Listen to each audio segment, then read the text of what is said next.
Mirror ವಿಶೇಷ ಕಾರ್ಯಕ್ರಮಕ್ಕೆ ಸ್ವಾಗತ. ನಾನು ಭವ್ಯ ಶ್ರೀವತ್ಸ. ವೀಕ್ಷಕರೇ, ಇವತ್ತಿನಿಂದ ಧನುರ್ಮಾಸ ಆರಂಭ ಆಗ್ತಿದೆ. ಈ ಧನುರ್ಮಾಸ ವೃಶ್ಚಿಕ ರಾಶಿಯಿಂದ ಸೂರ್ಯ ಧನುರ್ ರಾಶಿಗೆ ಪ್ರವೇಶಿಸುವಂತಹ ಒಂದು ಶುಭ ಸಮಯ. ಮಹಾವಿಷ್ಣುಗೆ ಪ್ರಿಯಕರವಾದಂತಹ ಮಾಸ ಧನುರ್ಮಾಸ. ಈ ಧನುರ್ಮಾಸದಲ್ಲಿ ಯಾವೆಲ್ಲ ವ್ರತ ನಿಯಮಗಳನ್ನ ಮಾಡಿದ್ರೆ ನಮಗೆ ಒಳಿತಾಗತ್ತೆ, ಹಾಗೆ ಧನುರ್ಮಾಸದಲ್ಲಿ ಯಾಕೆ ಶುಭ ಕಾರ್ಯಗಳನ್ನ ಮಾಡಬಾರ್ದು, ಇವೆಲ್ಲದರ ಬಗ್ಗೆ ಇವತ್ತಿನ ಮಿರರ್ ವಿಶೇಷ ಕಾರ್ಯಕ್ರಮದಲ್ಲಿ ಚರ್ಚೆಯನ್ನ ನಡೆಸಲಾಗುತ್ತೆ. ಇದೇ ಈ ಹೊತ್ತಿನ ವಿಶೇಷ ಧನುರ್ಮಾಸ ಮಹಿಮೆ.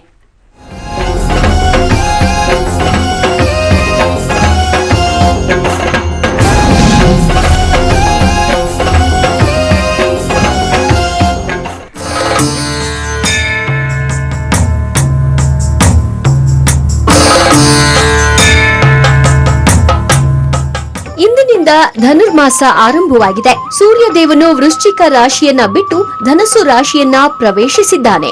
ಇನ್ನೊಂದು ತಿಂಗಳು ಅಂದ್ರೆ ಮಕರ ಸಂಕ್ರಾಂತಿಯವರೆಗೂ ಸೂರ್ಯ ಧನಸ್ಸು ರಾಶಿಯಲ್ಲಿ ಸ್ಥಿತನಾಗಿರ್ತಾನೆ. ಈ ಮಾಸವನ್ನೇ ಧನುರ್ಮಾಸ ಎನ್ನುತ್ತಾರೆ. ಈ ಮಾಸವು ಶ್ರೀ ಮಹಾವಿಷ್ಣುವಿಗೆ ಬಹಳ ಪ್ರಿಯವಾದದ್ದು.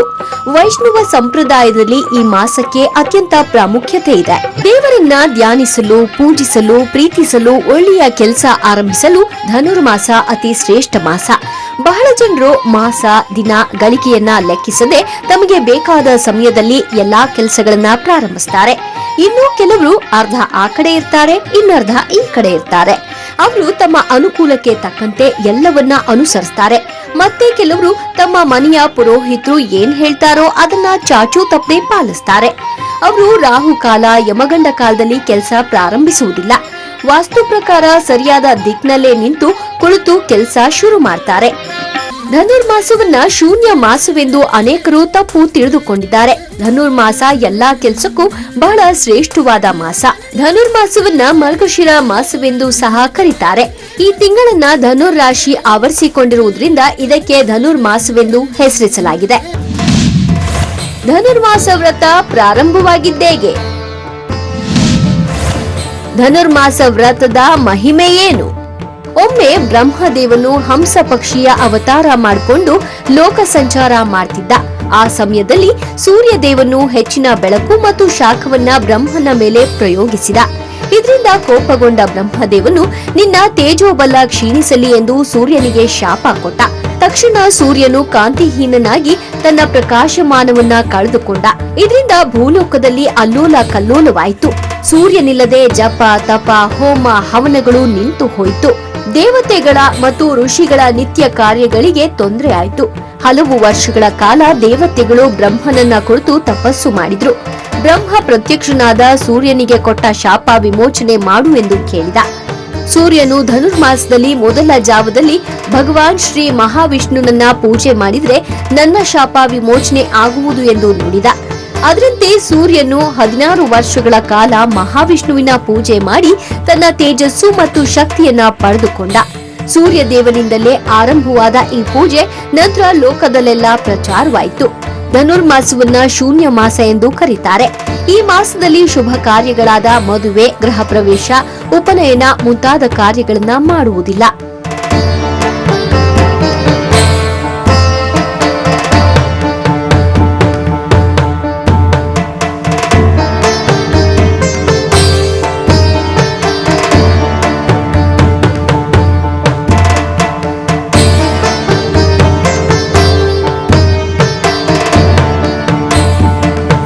ಧನುರ್ಮಾಸ ವ್ರತ ಮಹಿಮೆ. ಧನುರ್ಮಾಸದಲ್ಲಿ ಜನಿಸಿದ ವ್ಯಕ್ತಿಗಳ ಜಾತಕದಲ್ಲಿ ರವಿ ಗ್ರಹವು ಧನಸ್ಸು ರಾಶಿಯಲ್ಲಿ ಇರ್ತಾನೆ. ಇವರು ಈ ವ್ರತವನ್ನ ಮಾಡಿದ್ರೆ ಆರೋಗ್ಯ ಉತ್ತಮಗೊಳ್ಳುತ್ತೆ. ಜಾತಕದಲ್ಲಿ ರವಿ ಹಾಗೂ ಗುರು ಗ್ರಹವು ಒಂದೇ ರಾಶಿಯಲ್ಲಿದ್ರೆ ಅಂಥವರು ಈ ಧನುರ್ಮಾಸದ ಪೂಜೆಯನ್ನ ಮಾಡಿದ್ರೆ ಬುದ್ಧಿಶಕ್ತಿ ಹೆಚ್ಚುತ್ತೆ. ಗರ್ಭಿಣಿಯರು ಈ ವ್ರತವನ್ನ ಮಾಡಿದ್ರೆ ಒಳ್ಳೆಯ ಸಂತಾನ ಪಡಿಬಹುದು. ಸಂತಾನ ಇಲ್ಲದವರು ಸಂತಾನ ಭಾಗ್ಯ ಪಡಿಬಹುದು. ವಿವಾಹ ಆಗದೇ ಇರುವ ಕನ್ಯೆಯರಿಗೆ ಶೀಘ್ರ ವಿವಾಹ ಆಗುವುದು. ವಿದ್ಯಾರ್ಥಿಗಳು ಒಳ್ಳೆಯ ವಿದ್ಯೆ ಪಡೆಯಬಹುದು. ಉತ್ತಮ ಆರೋಗ್ಯವನ್ನ ಪಡೆಯಲು ವೃದ್ಧರು ಕೂಡ ಈ ವ್ರತವನ್ನ ಮಾಡಬಹುದು. ಇದಿಷ್ಟು ಧನುರ್ಮಾಸ ವಿಶೇಷತೆ ಮತ್ತು ಮಹತ್ವ. ಈ ವ್ರತ ಆಚರಿಸಿದ್ರೆ ಶುಭ ಫಲ ಖಚಿತ ಅನ್ನೋದು ಗುರು ಹಿರಿಯರ ವಿಶ್ವಾಸ. ಎಸ್ ವೀಕ್ಷಕರೇ, ಧನುರ್ಮಾಸ ಯಾಕೆ ಇಷ್ಟೊಂದು ಶುಭ? ಈ ಧನುರ್ಮಾಸದಲ್ಲಿ ಯಾವೆಲ್ಲ ರೀತಿಯ ವ್ರತಗಳನ್ನ ಮಾಡಬೇಕು, ಹಾಗೆ ಈ ವ್ರತದ ವಿಧಿವಿಧಾನಗಳು ಹೇಗೆ ಎಂಬುದರ ಬಗ್ಗೆ ಸಂಪೂರ್ಣ ವಿವರವನ್ನ ತಿಳಿಸಿಕೊಡಲಿಕ್ಕೆ ಇವತ್ತು ನಮ್ಮ ಜೊತೆ ಇದ್ದಾರೆ ಇಬ್ಬರು ಆಧ್ಯಾತ್ಮಿಕ ಚಿಂತಕರು. ಬಸವರಾಜ್ ಗುರೂಜಿಯವರು, ನಮಸ್ಕಾರ, ಕಾರ್ಯಕ್ರಮಕ್ಕೆ ಸ್ವಾಗತ. ಮತ್ತೆ ಕಮಲಾಕರ್ ಭಟ್ ಗುರುಗಳು ನಮ್ಮ ಜೊತೆ ಇದ್ದಾರೆ. ನಮಸ್ಕಾರ ಗುರುಜಿ. ನಮಸ್ತೆ. ಬಸವರಾಜ್ ಗುರುಜಿ, ಮೊದಲಿಗೆ ಈ ಧನುರ್ಮಾಸ ಅನ್ನೋದು ಬಹಳಷ್ಟು ವಿಶೇಷವಾದಂತಹ ಮಾಸ ಅನ್ನೋದಕ್ಕೆ ಇವತ್ತು ನಾವು ಇಲ್ಲಿ ಚರ್ಚೆಯನ್ನ ಮಾಡ್ತಾ ಇದ್ದೇವೆ. ಈ ಮಾಸ ವಿಷ್ಣುವಿಗೆ ಬಹಳ ಪ್ರಿಯ ಅಂತ ಹೇಳ್ತಾರೆ.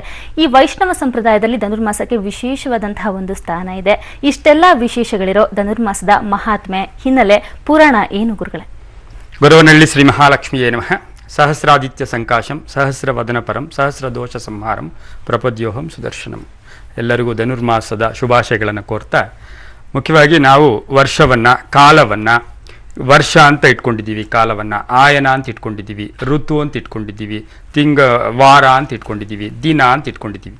ಕಾಲವನ್ನು ನಾವು ವಿಶೇಷವಾಗಿ ಆ ಪ್ರಕೃತಿಯ ಆಗ್ತಕ್ಕಂತಹ ಬದಲಾವಣೆಗಳಿಗೆ ಅನುಸಾರವಾಗಿ ನಾವು ಕಾಲವನ್ನು ಕೆಲವೊಂದು ಹೆಸರುಗಳು ಇಟ್ಕೊಂಡು ನಾವು ಸಮಾಜವನ್ನು ಅಥವಾ ಕಾಲವನ್ನು ಮುಂದೂಡ್ತಾ ಇದ್ದೀವಿ. ಅಂತಹ ಕಾಲವನ್ನು ಮುಂದೂಡ್ತಾ ಇರತಕ್ಕಂಥ ಸಂದರ್ಭದಲ್ಲಿ ಆಯನ ಅಂತ ಬಂದಾಗ ದಕ್ಷಿಣಾಯನ, ಉತ್ತರಾಯಣ ಅಂತ ಕರಿತೀವಿ. ಈಗ ಬಂದಿರತಕ್ಕಂತಹ ಅದರ ಜೊತೆಗೆ ಮಾಸಗಳು 12 ಮಾಸ ಅಂದಾಗ ಆ 12 ಮಾಸಗಳಲ್ಲಿ ಚೈತ್ರದಿಂದ ನಾವು ತಗೊಂಡಾಗ ಅಲ್ಲಿ ಧನುರ್ಮಾಸ ಅಂತ ಬರೋದಿಲ್ಲ. ಅಂದರೆ ಮಾರ್ಗಶಿರ ಮಾಸದಲ್ಲಿ ಧನುರ್ಮಾಸ ಅಂತ ಹೇಳ್ಬಿಟ್ಟು ನಾವು ಕರಿತೀವಿ. ಈ ಧನುರ್ಮಾಸ ಅಂದರೆ ಏನು? ಈ ಧನುರ್ಮಾಸದಲ್ಲಿ ವಿಶೇಷ ಏನು ಅಂದರೆ ಇದು ದಕ್ಷಿಣಾಯನದ ಎಂಡಿಂಗಲ್ಲಿ ಬರ್ತಕ್ಕಂತಹ ಕಾಲ. ಇನ್ನೇನು ನಾವು ಉತ್ತರಾಯಣಕ್ಕೆ ಜನವರಿ 14ರಿಂದ ಜನವರಿ 13ರಿಂದ ಆಚೆ ಪಾದಾರ್ಪಣೆ ಮಾಡ್ತಾ ಇರ್ತಕ್ಕಂಥ ಸಂದರ್ಭದಲ್ಲಿ ಇದನ್ನ ದಕ್ಷಿಣಾಯನ ಎಂಡಿಂಗ್ ಕಾಲ ಅಂತೀವಿ. ಆದರೆ ಲೆಕ್ಕಾಚಾರಗಳಲ್ಲಿ ನೋಡಿದಾಗ ಸಂಧಿಕಾಲ ಅಂತ ಕರಿತೀವಿ. ಸಂಧಿಕಾಲ ಅಂತ ದಕ್ಷಿಣಾಯನ ಉತ್ತರಾಯಣದ ಸಂಧಿಕಾಲವನ್ನ ಧನುರ್ಮಾಸ ಅಂತ ಕರಿತೀವಿ. ಧನುರ್ಮಾಸ ಯಾಕೆ ಬಂತು? ಧನುರ್ಮಾಸ ಆ ಹೆಸರನ್ನು ಕೇಳಕ್ ಹೋದಾಗ ಬಾಗುವ ಮಾಸ ಅಂತ. ನಾವೆಲ್ಲರೂ ಅಷ್ಟೇ ಪ್ರಕೃತಿಯಲ್ಲಿ ಪ್ರತಿಯೊಬ್ಬರು ಕೂಡ ರಾತ್ರಿ ಆಗಿದ ತಕ್ಷಣ ನಮ್ಮ ಶರೀರವನ್ನ ಧನಸ್ಸಿನ ಆಕಾರದಲ್ಲಿ ಮಲಗಿಬಿಡ್ತೀವಂತೆ. ಹಾಗಾಗಿ ಇದಕ್ಕೆ ಧನುರ್ಮಾಸ ಅಂತೀವಿ. ಪುರಾಣಗಳಲ್ಲಿ ನೋಡ್ದಕ್ಕೆ ಹೋದಾಗ ಇದಕ್ಕೆ ಸಾಕಷ್ಟು ಐತಿಹ್ಯಗಳಿದಾವೆ. ಈ ಮಾಸದಲ್ಲಿ ವಿಷ್ಣುವಿಗೆ ಪ್ರಿಯವಾದ ಮಾಸ. ಯಾಕೆ ವಿಷ್ಣುವಿಗೆ ಪ್ರಿಯವಾದ ಮಾಸ ಇದು ಅಂತ ಹೇಳಿದ್ರೆ, ದಕ್ಷಿಣಾಯನದಲ್ಲಿ ಸಾಕಷ್ಟು ದೇವಾನುದೇವತೆಗಳಿಗೆ ರಾತ್ರಿಯ ಸಮಯ ತುಂಬ ಚೆನ್ನಾಗಿ, ಆ ರಾತ್ರಿಯ ಸಮಯದಲ್ಲಿ ಶಕ್ತಿ ಜಾಸ್ತಿ, ಉತ್ತರಾಯಣದಲ್ಲಿ ಹಗಲು ಸಮಯ ಶಕ್ತಿ ಜಾಸ್ತಿ. ಆದರೆ ಈ ಮಾಸದಲ್ಲಿ ರಾತ್ರಿ ಹಗಲೂ ಕೂಡ ಎರಡೂ ಕೂಡ ಮಿಕ್ಸ್ ಆಗಿರ್ತಕ್ಕಂತಹ ಮಾಸವೂ ಕೂಡ ಧನುರ್ಮಾಸ. ಇನ್ನು ಪುರಾಣಗಳಲ್ಲಿ ನೋಡಕ್ಕೆ ಹೋದಾಗ ಸಾಕ್ಷಾತ್ ಬ್ರಹ್ಮ ಏನಾಗ್ಬಿಡುತ್ತೆ, ಒಂದ್ಸರಿ ಪ್ರಪಂಚವನ್ನು ನೋಡೋಣ, ನಾನು ಸೃಷ್ಟಿ ಮಾಡಿರ್ತಕ್ಕಂಥ ಸೃಷ್ಟಿಯನ್ನು ನೋಡೋಣ ಅಂತ ಹೇಳ್ಬಿಟ್ಟು ಆತ ಹಂಸ ರೂಪದಲ್ಲಿ, ಪಕ್ಷಿಯ ರೂಪದಲ್ಲಿ ಬರ್ತಾ ಇರತಕ್ಕಂತಹ ಸಮಯದಲ್ಲಿ, ಈ ಸಮಯದಲ್ಲಿ ಬರ್ತಾ ಇರುವ ಸಮಯದಲ್ಲಿ ಸೂರ್ಯನ ಪ್ರಖರತೆ, ಸೂರ್ಯನ ಹೆಚ್ಚು ಶಾಖದಿಂದ ತನಗೆ ಹೆಚ್ಚು ತೊಂದರೆ ಆಗುತ್ತೆ. ಆ ಒಂದು ಪ್ರಯಾಣ ಬೆಳೆಸೋಕ್ಕಾಗೋದಿಲ್ಲ. ತುಂಬ ಕಷ್ಟ ಆದಾಗ ಬ್ರಹ್ಮ ಸೂರ್ಯನಿಗೆ ಶಾಪ ಕೊಡ್ತಾನೆ. ಏನಂತ? ಈ ಮಾಸದಲ್ಲಿ ನಿನ್ನ ಶಕ್ತಿ ಸಂಪೂರ್ಣ ಕುಂದು ಹೋಗಲಿ, ನಿನಗೆ ಶಕ್ತಿ ಇಲ್ಲದೆ ಹೋಗಲಿ, ಬೆಳಕಿಲ್ಲದೆ ಹೋಗಲಿ, ನೀನು ಏನು ಇವತ್ತು ಸಾಕ್ಷಾತ್ ದೈವ ಸ್ವರೂಪಿಯಾಗಿದೆಯಾ, ನಿನ್ನ ಶಕ್ತಿ ಕಡಿಮೆ ಆಗಲಿ ಅಂತಕ್ಕಂಥ ಶಾಪವನ್ನು ಬ್ರಹ್ಮ ಸಾಕ್ಷಾತ್ ಕೊಟ್ಟಿದ್ದು ಈ ಮಾಸದಲ್ಲಿ. ಆಗ ಸೂರ್ಯ ಇಲ್ಲದೆ ಇರುವಾಗ ಪ್ರಕೃತಿಯೇ ಪೂರ್ತಿ ಶಕ್ತಿಹೀನ ಆಗ್ಬಿಡುತ್ತೆ. ಎಲ್ಲ ದೇವಾನುದೇವತೆಗಳೆಲ್ಲರೂ ಸಹ ಬ್ರಹ್ಮನ ಹತ್ರ ಹೋಗಿ ಬೇಡ್ಕೋತಾರೆ, ನಾನು ಶಾಪ ಕೊಟ್ಟಿದ್ದೀನಿ, ನಾನು ಶಾಪ ಕೊಟ್ಟಿರ್ತಕ್ಕಂಥ ಸಮಯದಲ್ಲಿ ಆ ಶಾಪ ವಿಮೋಚನೆ ಮಾಡ್ತಕ್ಕಂಥ ಶಕ್ತಿ ನನಗಿಲ್ಲ. ಹಾಗಾಗಿ ನೀವು ಸೃಷ್ಟಿಕರ್ತನಾಗಿರ್ತಕ್ಕಂತಹ ವಿಷ್ಣುವನ ಹತ್ರ ಹೋಗಿ ಆ ವಿಷ್ಣುವನ್ನು ಬೇಡ್ಕೊಳ್ಳಿ ಅಂತ ಹೇಳಿದಾಗ ಎಲ್ಲ ದೇವಾನುದೇವತೆಗಳು ಬಂದು ವಿಷ್ಣುವನ್ನು ಬೇಡ್ಕೊಳ್ತಾರೆ. ಆ ವಿಷ್ಣುವನ್ನು ಬೇಡ್ಕೊಂಡಾಗ ಸಾಕ್ಷಾತ್ ಸೂರ್ಯಾದಿಯಾಗಿ ಬೇಡ್ಕೊಂಡಾಗ ಆಗ ಸೂರ್ಯನಿಗೆ 16 ವರ್ಷ ತಪಸ್ಸು ಮಾಡಬೇಕು, ಮಾಡಿದಾಗ ನಿನ್ನ ಶಕ್ತಿ ವಾಪಸ್ ಬರುತ್ತೆ ಅಂತ ಹೇಳಿದ್ರೆ ಆ ಸೂರ್ಯ ತಪಸ್ಸನ್ನ ಮಾಡಿದಂತಹ ಮಾಸ ಇದು. 16 ವರ್ಷ ಸೂರ್ಯ ತಪಸ್ಸನ್ನ ಮಾಡಿ ಅವನು ಶಕ್ತಿಯನ್ನ ಪಡ್ಕೊಂಡಂತಹ ಸಾಕ್ಷಾತ್ ಸೂರ್ಯನೇ ಶಕ್ತಿ ಪಡ್ಕೊಂಡ ಅಂದ್ರೆ ನಮಗೂ ಜೀವಿಗಳಾಗಿರ್ತಕ್ಕಂಥ ನಮಗೂ ಕೂಡ ಆ ಶಕ್ತಿ ಪಡ್ಕೊಳ್ಳುವ ಮಾಸವೂ ಕೂಡ ಇದಾಗಿದೆ. ಓಕೆ ಗುರುಗಳೇ, ಇನ್ನು ಧನುರ್ಮಾಸದ ಒಂದು ಪುರಾಣ ಕಥೆಯನ್ನ ತಿಳಿಸ್ಕೊಟ್ರಿ. ಇನ್ನು ಕಮಲಾಕರ ಭಟ್ ಗುರುಗಳೇ, ಈ ಧನುರ್ಮಾಸದಲ್ಲಿ ಹೆಚ್ಚಾಗಿ ಸೂರ್ಯೋದಯಕ್ಕೆ ಮುಂಚೆನೆ ಪೂಜೆ ಪುನಸ್ಕಾರಗಳನ್ನ ಮಾಡಬೇಕು ಅಂತ ಹೇಳ್ತಾರೆ. ಅಂತೆ ಕೂಡ ನಮ್ಮ ದೇವಸ್ಥಾನಗಳಲ್ಲೂ ಕೂಡ ಸೂರ್ಯೋದಯಕ್ಕೆ ಮುಂಚೆನೆ ಪೂಜೆ ಪುನಸ್ಕಾರಗಳನ್ನ ಮುಗಿಸಿ ಪ್ರಸಾದ ವಿನಿಯೋಗವನ್ನ ಮಾಡಿಬಿಟ್ಟಿರ್ತಾರೆ. ಇದು ಏನು ಗುರುಗಳೇ, ಸೂರ್ಯೋದಯಕ್ಕೂ ಮೊದಲು ಯಾಕೆ ಧನುರ್ಮಾಸದಲ್ಲಿ ಪೂಜೆಯನ್ನು ಮುಗಿಸ್ತಾರೆ? ಮಾಸಾನ ಮಾರ್ಗಶೀರ್ಷಂ ವೇದೋಕ್ತವಾದಂತಹ ನುಡಿ. ಪರಂಪರೆ ಎಷ್ಟು ಅದ್ಭುತವಾಗಿದೆ ಅಂತ ಹೇಳಿದರೆ, ನಮ್ಮ ಮಾಸ ಮತ್ತು ತಿಂಗಳು ಅನ್ನುವಂತಹ ಎರಡು ಪ್ರಕ್ರಿಯೆಗಳನ್ನು ಮಿಶ್ರ ಮಾಡಿ ನಾವು ಅವಲೋಕನ ಮಾಡಬೇಕಾಗತ್ತೆ. ಮಾಸಗಳಲ್ಲಿಯೇ ಶ್ರೇಷ್ಠವಾದಂತಹ ಮಾಸ ಮಾರ್ಗಶೀರ್ಷ ಮಾಸ ಎನ್ನುವುದಾಗಿ ಕೃಷ್ಣ ಹೇಳಿದಂತಹ ವಾಕ್ಯ.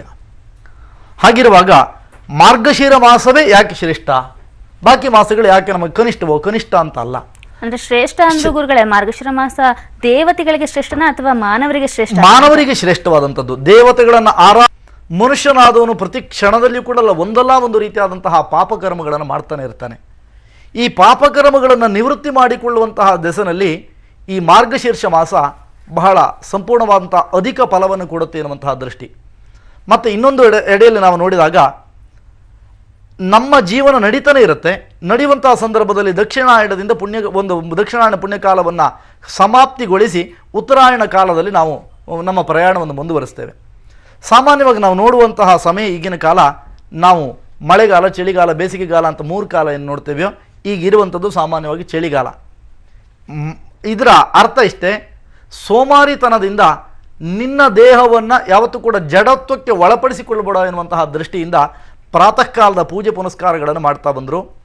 ಅನೇಕರ ವಾದ ಇದೆ, ಈ ಕಾಲದಲ್ಲಿ ಶುಭ ಕಾರ್ಯಗಳನ್ನು ಮಾಡಬಾರದು ಅಂತ.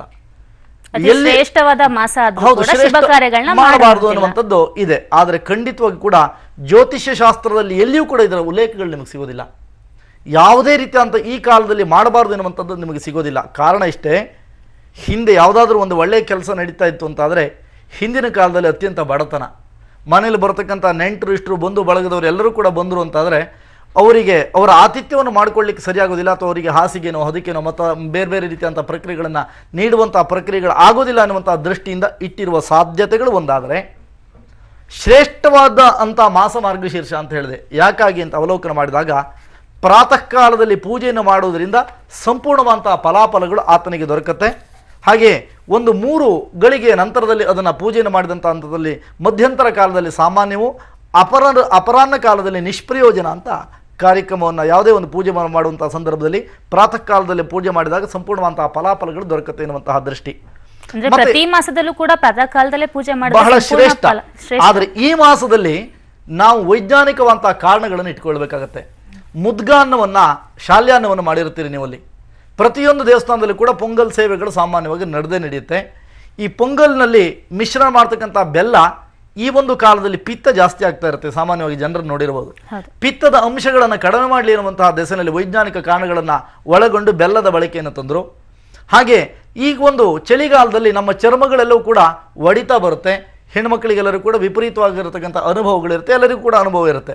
ಆ ಕಾಲದಲ್ಲಿ ಉದ್ದಿನ ಬಳಕೆ, ಅಲ್ಲಿರ್ತಕ್ಕಂಥ ನಾವು ಮುದ್ಗಾನ್ನ, ವಿಶೇಷವಂತ ಮುದ್ಗಧಾನ್ಯ ಅಂದರೆ ಅಲ್ಲಿರ್ತಕ್ಕಂತಹ ಒಂದು ಹೆಸರು ಬೇಳೆಯನ್ನು ಬಳಸುವುದರಿಂದ ದೇಹದಲ್ಲಿರ್ತಕ್ಕಂತಹ ತ್ವಚೆಯ ಸೌಂದರ್ಯವನ್ನು ಬೆಳೆಸಿಕೊಳ್ಳಬಹುದಂತಹ ದೃಷ್ಟಿ.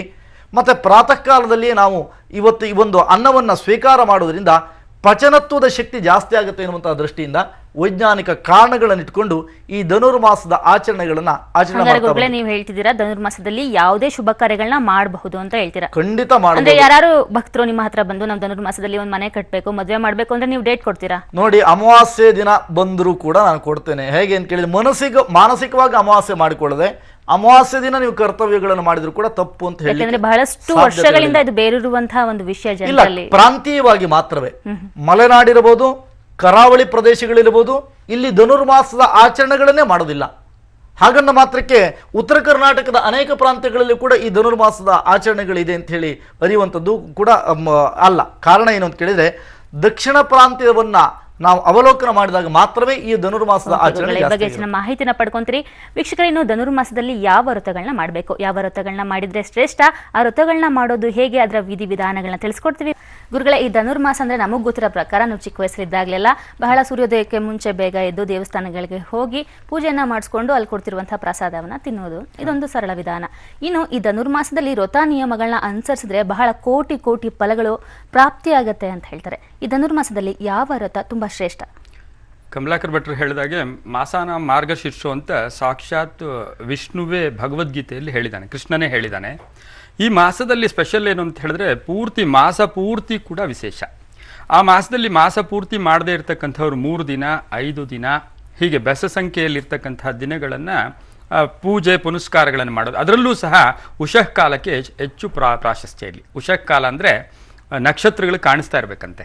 ಆ ನಕ್ಷತ್ರಗಳು ನಕ್ಷತ್ರ ಕಾಣಿಸ್ತಾ ಇರಬೇಕು. ಬ್ರಾಹ್ಮಿ ಮುಹೂರ್ತದ ಆಸುಪಾಸಿನಲ್ಲಿರ್ತಕ್ಕಂಥ ಸಮಯದಲ್ಲಿ ವಿಷ್ಣುವಿನ ಆರಾಧನೆ, ವಿಷ್ಣುವಿನ ಸ್ಮರಣೆ, ವಿಷ್ಣುವಿನ ಪೂಜೆ, ವಿಷ್ಣುವಿನಿಗೆ ಸಂತೃಪ್ತಿ ಪಡಿಸ್ತಕ್ಕಂಥದ್ದು. ನೈವೇದ್ಯವೂ ಕೂಡ ಮುದ್ಗಾನ್ನ ಅಂತ ಕರೀತಾರೆ, ಇಲ್ಲಿ ಪೊಂಗಲ್ ತರ, ಸುಗ್ಗಿ ಶಾಲ್ಯಾನ್ನ ಅಂತ ಕರೀತಾರೆ.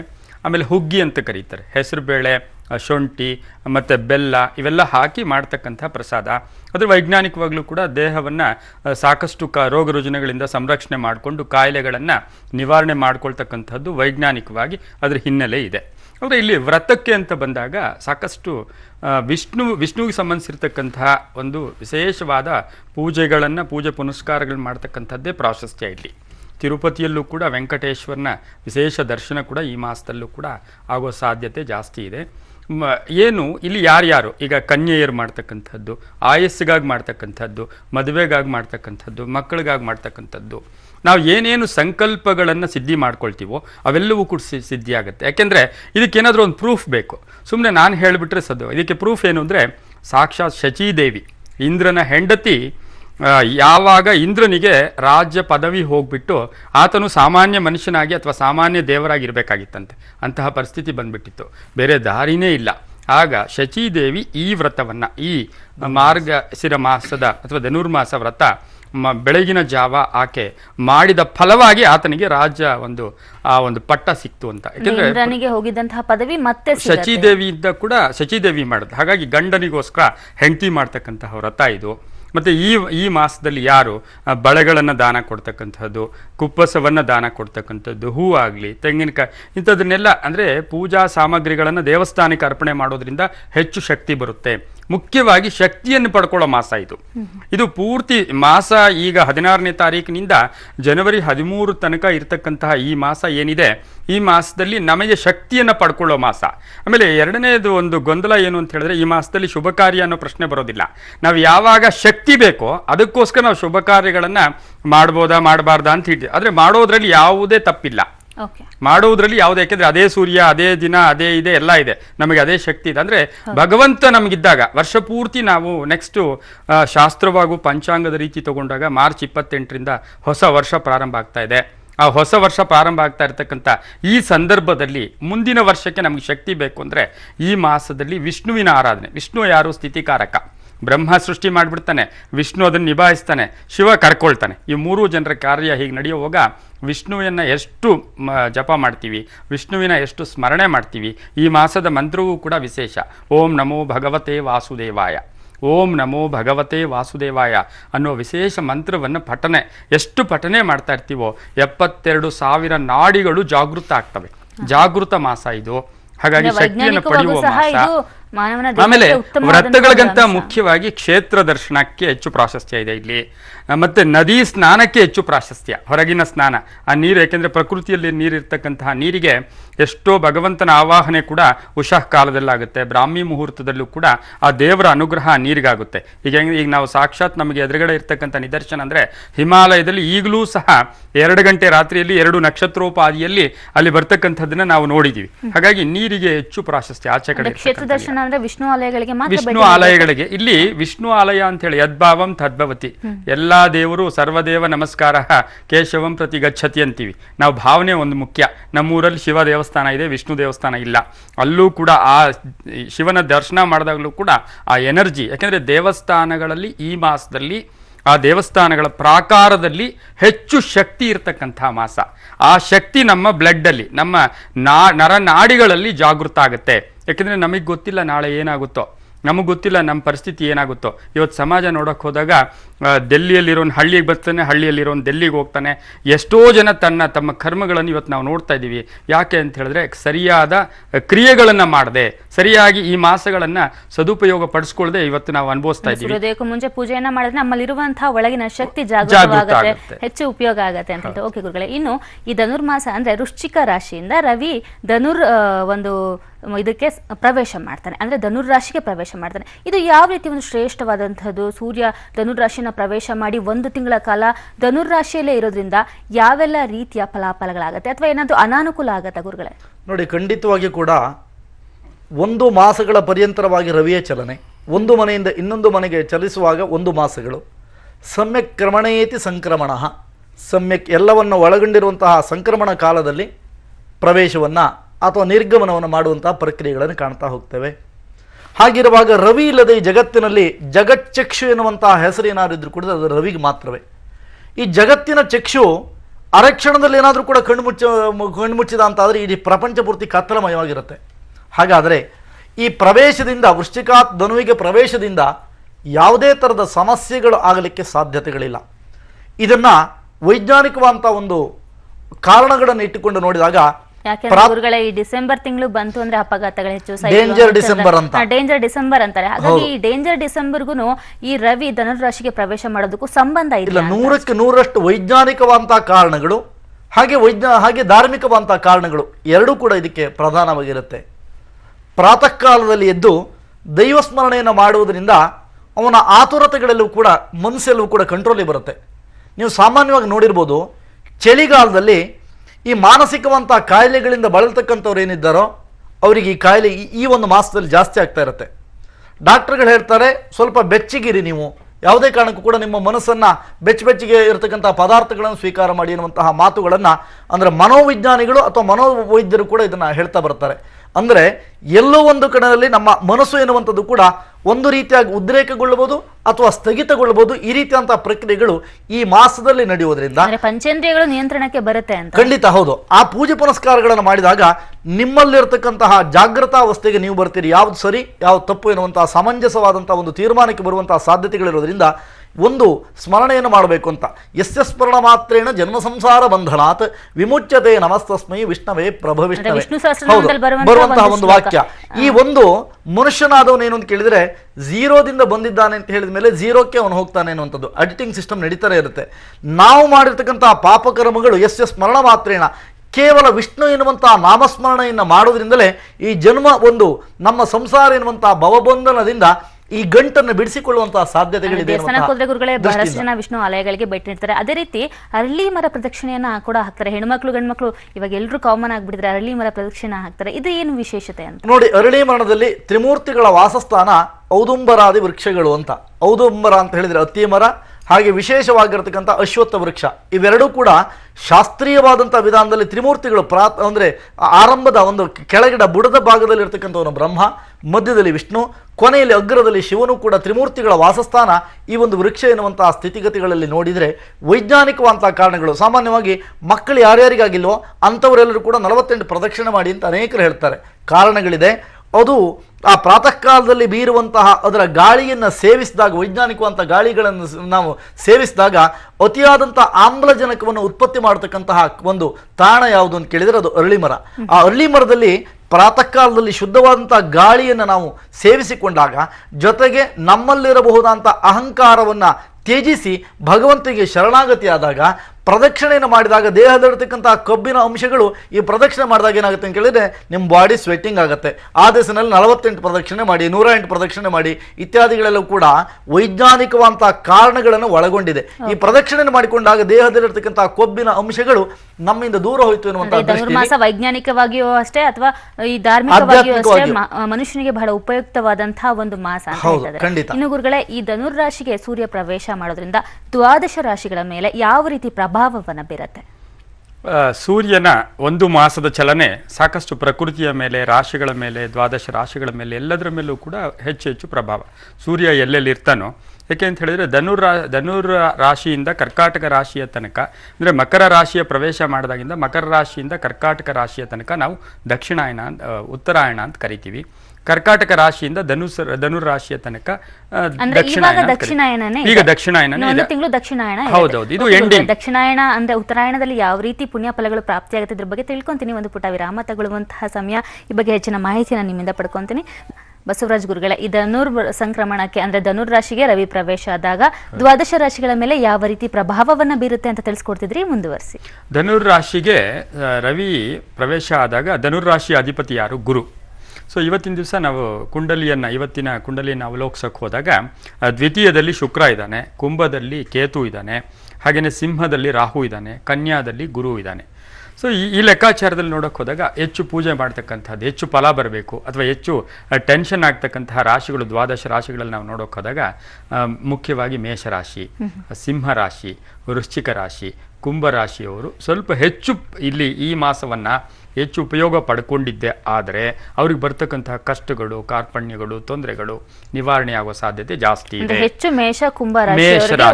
ಮೇಷರಾಶಿ, ಸಿಂಹರಾಶಿ, ವೃಶ್ಚಿಕ ರಾಶಿ, ಕುಂಭರಾಶಿಯವರಿಗೆ ಸ್ವಲ್ಪ ಟೆನ್ಷನ್ ಜಾಸ್ತಿ ಈ ಮಾಸದಲ್ಲಿ. ಅನ್ಎಕ್ಸ್ಪೆಕ್ಟೆಡ್ ಆಗಿ ಏನೋ ಬಂದು ಬೀಳೋದು, ಯಾವುದೇ ಊಹೆ ಇಲ್ಲದೇನೆ ಯಾವುದೋ ತೊಂದರೆಗಳು ಸಿಕ್ಕಾಕೊಳ್ಳೋದು, ಒಳ್ಳೆ ಫ್ರೆಂಡ್ ಶತ್ರು ಆಗೋದು, ಗಂಡ ಹೆಂಡತಿಗರಲ್ಲಿ ವಿರಸ ಬರ್ತಕ್ಕಂಥದ್ದು, ಮಕ್ಕಳಿಂದ ಟೆನ್ಷನ್ ಬರ್ತಕ್ಕಂಥದ್ದು, ಯಾವುದೋ ಕಾರ್ಯ ಅಲ್ಲಿಗೆ ನಿಂತು ಹೋಗ್ತಕ್ಕಂತಹ ಕೆಲಸಗಳು ಜಾಸ್ತಿ ಈ ಮಾಸದಲ್ಲಿ ಈ ರಾಶಿಗಳವರಿಗೆ. ಅದರಲ್ಲಿ ಮುಖ್ಯವಾಗಿ ವೃಷಭ ರಾಶಿಯವರಿಗೆ, ಕರ್ಕಾಟಕ ರಾಶಿ ಅಂದರೆ ವೃಷಭ ರಾಶಿಯವರಿಗೆ ಮಧ್ಯಮ ಫಲ ಅಂತ ಹೇಳುತ್ತೆ ಈ ಮಾಸ. ಇನ್ನು ಮಿಥುನ ರಾಶಿಯವರಿಗೆ ಸ್ವಲ್ಪ ಅನ್ಎಕ್ಸ್ಪೆಕ್ಟೆಡ್ ರಿಸಲ್ಟ್ಸ್ ಜಾಸ್ತಿ ಈ ಮಾಸದಲ್ಲಿ. ಯಾರು ಮಿಥುನ ರಾಶಿಯವರಿಗೆ ಏನು ಅನ್ಕೊಳ್ದಿರೋದೆಲ್ಲ ನಡೆಯುತ್ತೆ, ಶುಭ ಅಂತ ಹೇಳುತ್ತೆ. ಕರ್ಕಾಟಕ ರಾಶಿಯವರಿಗೆ ಅನ್ನೆಸರಿ ಟೆನ್ಷನ್ ಈ ಮಾಸ ಜಾಸ್ತಿ ಇರುತ್ತೆ. ಆದ್ರೆ ಎಲ್ಲವೂ ಚೆನ್ನಾಗಿದೆ, ಇನ್ನೊಂದಷ್ಟು ಬೇಕು. ಈ ಕರ್ಕಾಟಕ ಚಂದ್ರಮ ಮನಸೋ ಜಾತಃ ಅಂತ ಚಂದ್ರನ ಒಂದು ಸ್ಥಿತಿಯನ್ನು ನೋಡಕ್ ಹೋದಾಗ ಈ ಅನ್ನೆಸರಿ ಟೆನ್ಷನ್ ಜಾಸ್ತಿ ಇರ್ತಕ್ಕಂಥದ್ದು ಕರ್ಕಾಟಕ ರಾಶಿಗೆ. ಹಾಗೇನೆ ಕನ್ಯಾ ರಾಶಿಯವರಿಗೆ ಚೆನ್ನಾಗಿದೆ. ಸೊ ಅವರಿಗೆ ಒಳ್ಳೆಯ ಒಂದು ಯಾವುದೇ ಟೆನ್ಷನ್ಸ್ ಇಂದ ಸರಾಗವಾಗಿ ನಡ್ಕೊಂಡು ಹೋಗೋ ಸಾಧ್ಯತೆ ಇದೆ. ತುಲಾ ರಾಶಿಗೂ ಕೂಡ ಸ್ವಲ್ಪ ಯೋಗ ಚೆನ್ನಾಗಿದೆ ಅಂತ ಹೇಳ್ಬೋದು. ಧನುಸು ರಾಶಿಯಲ್ಲೇ ರವಿ ಇರೋದ್ರಿಂದ, ರವಿ ಗುರು ಸಮ್ಮಿಲನ ಇರೋದ್ರಿಂದ ಧನುಸು ರಾಶಿಯವರು ಆದಷ್ಟು ತಾಳ್ಮೆ ವಹಿಸಬೇಕು. ಕೆಟ್ಟದ್ದಿಲ್ಲ, ಬಟ್ ತಾಳ್ಮೆ ಇರೋದಿಲ್ಲ ಅವರಿಗೆ, ಆವೇಶ. ಈಗ ಸೂರ್ಯನ ಜೊತೆ ನಾವಿದ್ದೀವಿ ಅಂದರೆ ಸೂರ್ಯನ ಪ್ರಖರತೆ, ಸೂರ್ಯನ ಕಿರಣ, ಸೂರ್ಯ ಅಂದ್ರೇ ಅದ್ಭುತವಾದ ಅಗೋಚರವಾದ ಶಕ್ತಿಯನ್ನು ಹೊಂದಿರತಕ್ಕಂಥ ಒಂದು ಇದು ಅಲ್ವಾ. ಸೂರ್ಯನ ಅಂಶ ಇರತಕ್ಕಂತಹ ವ್ಯಕ್ತಿ ಆಗ್ಬೋದು, ಸೂರ್ಯನ ಅಂಶ ಇರತಕ್ಕಂತಹ ಯಾವುದೇ ಆಗ್ಬೋದು, ಅದ್ರ ಜೊತೆಯಲ್ಲಿದ್ದಾಗ ಹುಷಾರಾಗಿರ್ಬೇಕು. ಎಕ್ಸೈಟ್ ಮಾತಿನಲ್ಲಿ ಹಿಡಿತಾ ಇರಬೇಕು. ಆರೋಗ್ಯದ ಬಗ್ಗೆ ದೃಷ್ಟಿ ಇರಬೇಕು. ಹೃದಯ ಸಂಬಂಧಿ ಕಾಯಿಲೆ ಇರ್ತಕ್ಕಂಥವ್ರು ಅಂತೂ ಯಾವುದನ್ನು ಟೆನ್ಷನ್ನೇ ತಗೋಬಾರ್ದು ಧನುಸು ರಾಶಿಯವರು. ಆದ್ರೆ ಪ್ರಾಬ್ಲಮ್ ಇಲ್ಲ ಧನುಸು ರಾಶಿಗೆ. ಟೆನ್ಷನ್ ಬರೋದೇ ಮೇಷರಾಶಿಗೆ, ಸಿಂಹರಾಶಿಗೆ, ವೃಶ್ಚಿಕ ರಾಶಿಗೆ, ಕುಂಭರಾಶಿಯವರಿಗೆ ಸ್ವಲ್ಪ ಟೆನ್ಷನ್ನು. ಮಕರ ರಾಶಿಯವರಿಗೆ ಈಗ ಚೆನ್ನಾಗೇ ಇದೆ. ಇನ್ನೇನು ಅಲ್ಲಿ ಮುಂದಿನ ದಿನಗಳಲ್ಲಿ 7.5 ಶುರು ಕೂಡ ಆಗೋದ್ರಿಂದ ಈಗ ಸದ್ಯಕ್ಕೆ ಮಕರ ರಾಶಿಯವರಿಗೆ ಅಂತ ಪ್ರಾಬ್ಲಮ್ ಇಲ್ಲ. ಜೊತೆಗೆ ಮೀನ ರಾಶಿಯವರಿಗೆ ಪುಣ್ಯ ಕಾರ್ಯಗಳನ್ನು ಎಷ್ಟು ಮಾಡ್ತಿರೋ ಅಷ್ಟು ಒಳ್ಳೆಯದಾಗುತ್ತೆ ಪುಣ್ಯ ಕಾರ್ಯಗಳು. ಹಾಗಾಗಿ ಈ 12 ರಾಶಿಗಳಲ್ಲಿ ಈ ಮಾಸದಲ್ಲಿ ಬರ್ತಕ್ಕಂಥದ್ದು ಈ 4 ರಾಶಿಗಳಿಗೆ ಸ್ವಲ್ಪ ಟೆನ್ಷನ್ ಇದೆ. ಓಕೆ ಗುರುಗಳೇ, ಇನ್ನು ಈ ಧನುರ್ಮಾಸವನ್ನ ಶೂನ್ಯ ಮಾಸ ಅಂತ ಬಹಳಷ್ಟು ಜನ ಹೇಳ್ತಾರೆ ಗುರುಗಳೇ. ಒಂದು ಹೆಣ್ಣು ನೋಡ್ಬೇಕು, ಒಂದು ಮನೆ ಗೃಹ ಪ್ರವೇಶ ಮಾಡಬೇಕು ಅಂದ್ರೆ ಇಲ್ಲ ಶೂನ್ಯ ಮಾಸ ಹೋಗ್ಬಾರ್ದು, ಒಳ್ಳೇದು ನಡೆಯೋದಿಲ್ಲ ಅಂತ ಹೇಳ್ತಾರೆ. ನಿಜವಾಗ್ಲೂ ಈ ಧನುರ್ಮಾಸ ಶೂನ್ಯ ಮಾಸನ? ಧನುರ್ಮಾಸಕ್ಕೂ ಶೂನ್ಯ ಮಾಸಕ್ಕೂ ಯಾವುದೇ ರೀತಿಯಾದಂತಹ ಸಂಬಂಧಗಳಿಲ್ಲ. ಪುಷ್ಯ ಮಾಸವನ್ನೇ ಶೂನ್ಯ ಮಾಸ ಅಂತ ಕರಿತೇವೆ. ಪುಷ್ಯ ಮಾಸದಲ್ಲಿ ಕೂಡ ಅದರಲ್ಲೂ ಕೂಡ ಧನುರ್ಪುಷ್ಯಗಳು ನಿಷಿದ್ಧ ಎನ್ನುವಂಥದ್ದನ್ನು ಕೂಡ ಎಲ್ಲೋ ಒಂದು ಕಡೆಯಲ್ಲಿ ಅಂದರೆ ಇದಮಿತ್ತಮ ಎನ್ನುವಂಥ ನಿರ್ಧಾರವನ್ನು ಹೊರತುಪಡಿಸಿ ಉಲ್ಲೇಖ ಆಗ್ತಾ ಹೋಗುತ್ತೆ. ಆದರೆ ಪುಷ್ಯ ಮಾಸದಲ್ಲಿ ನಿಷಿದ್ಧ ಕರ್ಮಗಳು ಅಂತ ಕೇಳಿದರೆ ಘರ್ಷಣಾತ್ಮಕವಾಗಿರುವಂಥ ಅಯನಗಳು ಎರಡೂ ಕೂಡ ಚೇಂಜ್ ಆಗುವಂಥ ಸಮಯ. ಉತ್ತರಾಯಣ ಮತ್ತು ದಕ್ಷಿಣಾಯಣ ಕಾಲದಲ್ಲಿ ನೀವು ಆಗೊಂದು ಒಳ್ಳೆಯ ಮಾತನ್ನು ಹೇಳಿದ್ರಿ. ಅಂದರೆ ಸಾಮಾನ್ಯವಾಗಿ ಡಿಸೆಂಬರ್ ಎನ್ನುವಂಥದ್ದು ಡೇಂಜರು. ಸಾಮಾನ್ಯವಾಗಿ ಆರೋಗ್ಯದಿಂದ ಹಿಡಿದು ಬೇರೆ ಬೇರೆ ರೀತಿಯಾಗಿರ್ತಕ್ಕಂಥ ಅಪಘಾತಗಳು ಕೂಡ ನಡೆಸುವಂಥ ಸಂದರ್ಭಗಳು ಎನ್ನುವಂಥ ಮಾತುಗಳನ್ನು ಒಳಗೊಂಡಂತೆ ಇಲ್ಲಿಗೆ ನನಗೆ ಆ ಪೂರಕವಾದಂಥ ಒಂದು ಪ್ರಶ್ನೆಗೆ ಉತ್ತರವನ್ನು ಕೊಡುವಂಥ ಪ್ರಯತ್ನ ಮುಂದುವರಿಸ್ತೀನಿ. ಹಾಗಿರುವಾಗ ಈ ಪುಷ್ಯಮಾಸ ಎನ್ನುವಂಥದ್ದನ್ನು ಶೂನ್ಯ ಮಾಸ ಅಂತ ಕರೆದರು. ಕಾರಣ ಇಷ್ಟೇ, ಕೊನೆಯ ಕಾಲದಲ್ಲಿ ಘರ್ಷಣಾತ್ಮಕವಾದಂತಹ ಕೆಲವು ಘಟನೆಗಳು ನಡೆಯಬಹುದು ಎನ್ನುವಂತಹ ದೃಷ್ಟಿಯಿಂದ ವಿವೇಚನಾ ರಹಿತನಾಗಿ ಮಾನವನಾದವನು ವಿವೇಚನಾ ರಹಿತನಾಗಿ ವರ್ತಿಸುವ ಸಾಧ್ಯತೆಗಳು ಪ್ರಕೃತಿಯಿಂದಲೇ ಬರುವಂತಹ ಸಾಧ್ಯತೆಗಳಿರೋದ್ರಿಂದ ಈ ಒಂದು ಸಮಯದಲ್ಲಿ ಶುಭ ಕೈಂಕರ್ಯಾದಿಗಳನ್ನು ನಡೆಸದೇ ಇರಲಿ ಎನ್ನುವಂತಹ ದೃಷ್ಟಿ. ಒಂದು ಇನ್ನೊಂದನ್ನು ಸೇರುವಂತಹ ಸಂದರ್ಭದಲ್ಲಿ ಅಲ್ಲಿ ಘರ್ಷಣೆ ನಾವು ನಡೆಯುವಂಥದ್ದನ್ನು ಸಾಮಾನ್ಯವಾಗಿ ನೋಡ್ತೇವೆ. ಒಂದು ಪಥದಿಂದ ಇನ್ನೊಂದು ಪಥವನ್ನು ಬದಲಿಸುವಂತಹ ಸೂರ್ಯ ಪಥವನ್ನೇ ಬದಲಿಸುತ್ತಿರುವಾಗ ಪ್ರಕೃತಿಯ ಮೇಲೆ ಆಗಬಹುದಾದಂತಹ ಬೇರೆ ಬೇರೆ ರೀತಿಯಾದಂತಹ ಪ್ರಕ್ರಿಯೆಗಳನ್ನು ಒಳಗೊಂಡಂತೆ ಈ ಒಂದು ವಿಶೇಷವಾದಂತಹ ಕಾಲದಲ್ಲಿ ಅಂದರೆ ಶುಭವಾದಂತಹ ಕಾರ್ಯಕ್ರಮಾದಿಗಳನ್ನು ಮಾಡಬಾರದು ಎನ್ನುವಂತಹ ದೃಷ್ಟಿಯನ್ನು ಪ್ರಾಜ್ಞರು ಒಂದು ಸಂಪ್ರದಾಯವಾಗಿ ಇಟ್ಟರೆ ವಿನಃ ಪುಷ್ಯಮಾಸದಲ್ಲಿ ಕೂಡ ಈ ದಿನ ಇತ್ತೀಚಿನ ದಿನಗಳಲ್ಲಿ ಕೆಲವು ಕಾರ್ಯಕ್ರಮಾದಿಗಳು ಆಗುವಂಥದ್ದನ್ನು ನಾವು ನೋಡ್ತೇವೆ. ಹಾಗಾದರೆ ಅದು ಹೇಗೆ ಎನ್ನುವಂಥ ಪ್ರಶ್ನೆಗಳು ಕೂಡ ಬರ್ಬೋದು. ಅಂದರೆ ನಮ್ಮ ಒಂದು ಮನೋನಿರ್ಧಾರಕ್ಕೆ ಅನುಗುಣವಾಗಿ ಮತ್ತೆ ಅಕಾಲಿಕವಾದಂಥ ತುರ್ತು ನಡೆಯಲೇಬೇಕಂತ ಸಂದರ್ಭದಲ್ಲಿ ಕೆಲವು ಪ್ರಕ್ರಿಯೆಗಳನ್ನು ನಡೆಸಬಹುದು ಅನ್ನೋದಾಗಿ ಶಾಸ್ತ್ರದ ತೀರ್ಮಾನಗಳು ಒಳಗೊಂಡಿದೆ. ಪ್ರಾತಃ ಕಾಲದಲ್ಲಿ ಎದ್ದು ವಿಷ್ಣು ಸ್ಮರಣೆಯನ್ನು ಅಥವಾ ದೇವತಾ ಸ್ಮರಣೆಯನ್ನು ಮಾಡುವುದರಿಂದ ನಮ್ಮಲ್ಲಿರತಕ್ಕಂತಹ ಅನೇಕ ನಕಾರಾತ್ಮಕ ಶಕ್ತಿ, ನೆಗೆಟಿವ್ ಎನರ್ಜಿ ಎನ್ನುವಂಥದ್ದು ಏನಿದೆಯೋ ಇದು ಖಂಡಿತವಾಗೂ ಕೂಡ ಅಂದ್ರೆ ಗುರುಗಳೇ, ಕೆಲವೊಬ್ರು ದೇವಸ್ಥಾನಗಳಿಗೆ ಹೋಗೋದಕ್ಕೆ, ಅರಳಿ ಕಟ್ಟೆ ಪ್ರದಕ್ಷಿಣೆ ಹಾಕೋದಕ್ಕೆ ಅವರಿಗೆ ಅವಕಾಶ ಇರೋದಿಲ್ಲ. ಅಂತವರು ಮನೆಯಲ್ಲೇ ಪೂಜೆ ಮಾಡುವಂತವ್ರಿಗೆ ಯಾವ ರೀತಿ ಒಂದು ಪೂಜಾ ವಿಧಾನ ಅನುಸರಿಸಬಹುದು? ನೋಡಿ, ಅನೇಕರು ಇದನ್ನು ವ್ರತ ಅಂತ ಕರೀತಾರೆ. ವ್ರತ ಅಂದ್ರೆ ನಿಯಮವನ್ನು ಪಾಲಿಸುವುದಕ್ಕೆ ವ್ರತ ಅನ್ನುವಂತಹ ಒಂದು ತಿಂಗಳ ಕಾಲ ವ್ರತವನ್ನು ಮಾಡ್ಲಿಕ್ಕೆ. ಇನ್ನು ಕೆಲವು ಸಂದರ್ಭಗಳಲ್ಲಿ ವ್ರತವನ್ನು ಕೈಗೊಂಡಿರ್ತಾರೆ, ಬೇರೆ ಬೇರೆ ರೀತಿಯಾಗಿರ್ತಕ್ಕಂತಹ ಕಾರಣಗಳಿಂದ ವ್ರತ ಎನ್ನುವಂಥದ್ದು ಸಂಪನ್ನಗೊಳ್ಳೋದಿಲ್ಲ ಅಂತ ಇಟ್ಕೊಳ್ಳಿ. ಬೇಸರಿಸಿಕೊಳ್ಬೇಕಂತ ಅಗತ್ಯತೆಗಳಿಲ್ಲ. ಮಂಡಲವನ್ನ, ಒಂದು ಮಂಡಲ ಅಂದ್ರೆ 48 ದಿನ, 12 ದಿನಗಳ ಕಾಲವಾದರೂ ಕೂಡ ಈ ವ್ರತವನ್ನು ಮಾಡೋದ್ರಿಂದ ಯಾವುದೇ ರೀತಿಯಾದಂತಹ ಪಾಪಗಳಿದ್ರೂ ಕೂಡ ಅವೆಲ್ಲವೂ ಕೂಡ ದೂರ ಆಗುತ್ತೆ. ಮತ್ತೆ ಇನ್ನೊಂದು ವಿಚಾರಗಳನ್ನು ಹೇಳಿದ್ರಿ, ಕೆಲವರಿಗೆ ಅನಿವಾರ್ಯ ಈ ವ್ರತವನ್ನು ಕೈಗೊಂಡಿರ್ತಾರೆ, ಯಾವುದೋ ದೇಶಕ್ಕೆ ಹೋಗ್ಬೇಕಂತ ಅನಿವಾರ್ಯ ಸ್ಥಿತಿಗತಿಗಳಿರುತ್ತೆ, ಅಥವಾ ಇನ್ಯಾವುದೋ ರೀತಿಯಂಥ ಊರಿಗೆ ಹೋಗಬೇಕಾಗಿರುತ್ತೆ, ವ್ರತವನ್ನು ಮಾಡಲಿಕ್ಕೆ ಆಗೋದಿಲ್ಲ ಎನ್ನುವಂತಹ ಮಾತನ್ನ ಬಹಳ ಚೆನ್ನಾಗಿ ಹೇಳಿದ್ರಿ. ಆವಾಗ ಮಾನಸ ಪೂಜೆ ಅಂತಿದೆ. ಪ್ರಾತಃ ಕಾಲದಲ್ಲಿ ಎದ್ದಿದ್ದೇನೆ ಎನ್ನುವಂತಹ ಕಲ್ಪನೆಯನ್ನು ಮಾಡಿಕೊಳ್ಳುವಂಥದ್ದು. ಪ್ರಾತಃ ಕಾಲದಲ್ಲಿ ಎದ್ದಿದ್ದೇನೆ, ನಾನು ದೇವತಾ ದರ್ಶನವನ್ನು ಮಾಡ್ತಾ ಇದ್ದೇನೆ ಎನ್ನುವಂತಹ, ಅಂದ್ರೆ ಭಾವಗ್ರಾಹಿ ಜನಾರ್ದನ ಅಂತ, ಭಾವನೆಯನ್ನು ಮಾತ್ರ ಗ್ರಹಿಸುವವನು ಜನಾರ್ದನನೇ ವಿನಃ ಅಲ್ಲಿರತಕ್ಕಂಥ ಆಡಂಬರವನ್ನು ಗ್ರಹಿಸುವವನು ಪರಮಾತ್ಮ ಅಲ್ಲ. ಆ ಕಾರಣಗಳಿಂದ ಯಾವುದೇ ಕಾರಣಕ್ಕೂ ಕೂಡ ಭಾವನಾತ್ಮಕವಾಗಿ ಮಾನಸ ಪೂಜೆಯನ್ನು ಮಾಡುವಂತಹ ಪ್ರಕ್ರಿಯೆ. ಮಾನಸಿಕವಾಗಿ ನೀವು ಟ್ರಾವೆಲ್ ಮಾಡ್ತಾ ಇದ್ದೀರಿ, ಅನಿವಾರ್ಯ, ನೀವೇ ಯಾವುದೋ ಒಂದು ದೇಶಕ್ಕೆ ಹೋಗ್ತಾ ಇದ್ದೀರಿ ಅಂತ ಅನ್ಕೊಳ್ಳೋಣ, ಫ್ಲೈಟಲ್ಲಿ ಇದ್ದೀರಿ, ಇಲ್ಲ ಪ್ರಾತಃ ಕಾಲ ಆಯಿತು ಅನ್ನುವಂಥ ಭಾವನೆ ನಿಮಗೆ ಬಂದಿದೆ, ಬೆಳಗ್ಗೆ ಎದ್ರಿ, ಸ್ನಾನಾದಿಗಳನ್ನು ಮಾಡಿಕೊಂಡ್ರಿ, ದೇವರಿಗೆ ಎಲ್ಲ ರೀತಿಯಂತಹ ಪ್ರಕ್ರಿಯೆಗಳನ್ನು ಪೂರೈಸಿದ್ರಿ ಎನ್ನುವಂತಹ ಭಾವನೆಯನ್ನು ನೀವು ಇಟ್ಕೊಂಡ್ರು ಕೂಡ ಭಗವಂತ ಅದನ್ನು ಸ್ವೀಕಾರ ಮಾಡ್ತಾನೆ. ಆ ಕಾರಣದಿಂದಲೇ ಅವನನ್ನು ಭಗವಂತ ಅಂತ ಕರೆದ್ವಿ, ನಮ್ಮನ್ನು ಭಕ್ತ ಅಂತ ಕರೆದ್ರು. ಆ ಕಾರಣಕ್ಕೆ ಭಕ್ತ ಮತ್ತು ಭಗವಂತನ ಮಧ್ಯದಲ್ಲಿ ಯಾವುದೇ ರೀತಿಯಂತಹ ಒಂದು ಭೇದಗಳೇ ಇಲ್ಲ. ಹಾಗಾಗಿ ಶ್ರದ್ಧಾ ಭಕ್ತಿಯಿಂದ ನಿಮಗೆ ಸಾಧ್ಯ ಇದ್ರೆ ಮಾಡಿ, ಮತ್ತೆ ಇಲ್ಲ ಸಲ್ಲದಂಥ ಆಚರಣೆ ಖಂಡಿತ ಮಾಡಬೇಡಿ. ಅನೇಕರು ಬೇರೆ ಬೇರೆ ರೀತಿಯಂಥ ಮಾತುಗಳನ್ನು ಹೇಳ್ಬೋದು. 5 ಥರದ ಎಣ್ಣೆಗಳಿಂದ ಮಿಕ್ಸ್ ಮಾಡಿ ದೀಪ ಹಚ್ಚೋದಂತೆ. 5 ಥರದ ದೀಪಕ್ಕೆ ಮಾತ್ರ ಭಗವಂತ ಬರೋದಲ್ಲ, ಮನಸ್ಸಿನಲ್ಲಿರುವಂತಹ ಜ್ಞಾನದ ಬೆಳಕವನ್ನು ಯಾರು ಹಚ್ಕೊಳ್ಳೋದಿಲ್ವೋ ಅವನು 10 ಥರದ ತುಪ್ಪದಲ್ಲಿಯೇ ಇಡೀ ವರ್ಷ ದೀಪ ಉರಿಸಿದ್ರು ಕೂಡ ಯಾವ ಪ್ರಯೋಜನಗಳಿಲ್ಲ. ಮೊದಲನೇದಾಗಿ ಮನಸ್ಸಿನ ಶುದ್ಧಿಯನ್ನು ಮಾಡ್ಕೋಬೇಕು. ಹೃದಯಾಂತರಾಳದ ಶುದ್ಧಿಯನ್ನು ಯಾರಿಟ್ಕೊಂಡು ಭಗವಂತನ ನಾಮಸ್ಮರಣೆಯನ್ನು ಮಾಡ್ತಾನೋ ಅಲ್ಲಿಗೆ ಮಾತ್ರವೇ ಭಗವಂತ ಬರ್ತಾನೆ ವಿನಃ ಆಡಂಬರಕ್ಕಲ್ಲ. ಇನ್ನು ಗುರುಗಳೇ, ಈ ಧನುರ್ಮಾಸದಲ್ಲಿ ಕೆಲ ಅಪನಂಬಿಕೆಗಳು ಅಂತ ಹೇಳ್ತಾರೆ. ಈಗ ಮಕ್ಕಳು ಹುಟ್ಟೋದ್ರೆ ಧನುರ್ಮಾಸದಲ್ಲಿ ಕೆಲವು ದೋಷಗಳು ಕಾಡುತ್ತೆ ಅಂತ, ಕುಹಕತನವೇ ವಿನಃ ಯಾರೂ ಕೂಡ ಹೆದರಬೇಡಿ. ಪುಷ್ಯ ಮಾಸದಲ್ಲಿ ಹುಟ್ಟು ಮತ್ತು ಸಾವಿಗೇನ್ರಿ ಮುಹೂರ್ತ, ಭಗವಂತನ ನಿರ್ಧಾರ. ಭಗವಂತ ಇಂತಹ ದಿನದಲ್ಲಿ ಈ ಒಂದು ಬೀಜ ಭೂಮಿಗೆ ಬೀಳಬೇಕು ಎನ್ನುವಂಥದ್ದು ಭಗವದ್ ನಿರ್ಧಾರ. ಆ ಕಾರಣದಿಂದ ಯಾರೂ ಕೂಡ ಅದರ ಬಗ್ಗೆ ಯೋಚನೆ ಮಾಡಬೇಕಂತ ಅಗತ್ಯಿಲ್ಲ. ಯಾವ ತಂದೆ ತಾಯಿಗಳಿಗೂ ಕೂಡ ಅರಿಷ್ಟ ಎನ್ನುವಂಥದ್ದು ಬರಲಿಕ್ಕೆ ಸಾಧ್ಯತೆಗಳಿಲ್ಲ. ಯಾವುದೇ ಶಾಸ್ತ್ರ, ಯಾವುದೇ ಪುರಾಣಗಳಲ್ಲೂ ಕೂಡ ಇದರ ಒಂದು ಯೋಚನೆ ಅಥವಾ ಇದನ್ನು ಒಂದು ನಿರ್ಧಾರವಾಗಿ ಎಲ್ಲೂ ಕೂಡ ತೆಗೆದುಕೊಂಡೇ ಇಲ್ಲ. ಓಕೆ ಗುರುಗಳೇ, ಬಸವರಾಜ್ ಗುರುಗಳೇ, ನೀವು ಆಗ್ಲೇ ಹೇಳ್ತಾ ಇದ್ರಿ ಧನುರ್ಮಾಸದಲ್ಲಿ ಯಾವೆಲ್ಲ ರಾಶಿಯವರಿಗೆ ಶುಭ ಫಲ ಇದೆ, ಯಾವೆಲ್ಲ ರಾಶಿಯವರಿಗೆ ಅಶುಭ ಫಲ ಇದೆ ಅಂತ. ಈ ಧನುರ್ಮಾಸದಲ್ಲಿ ನೀವು ದಾನಗಳನ್ನ ಮಾಡೋದು ಬಹಳಷ್ಟು ಶ್ರೇಷ್ಠ ಅಂತಲೂ ಸಹ ಹೇಳಿದ್ರಿ. ಈ ಧನುರ್ಮಾಸದಲ್ಲಿ ಯಾವ ಒಂದು ಕಂಟಕ ಇರುವಂತಹ ರಾಶಿಗಳು ಯಾವ ಒಂದು ರೀತಿಯ ದಾನವನ್ನ ಮಾಡಿದ್ರೆ ಒಳ್ಳೇದಾಗತ್ತೆ?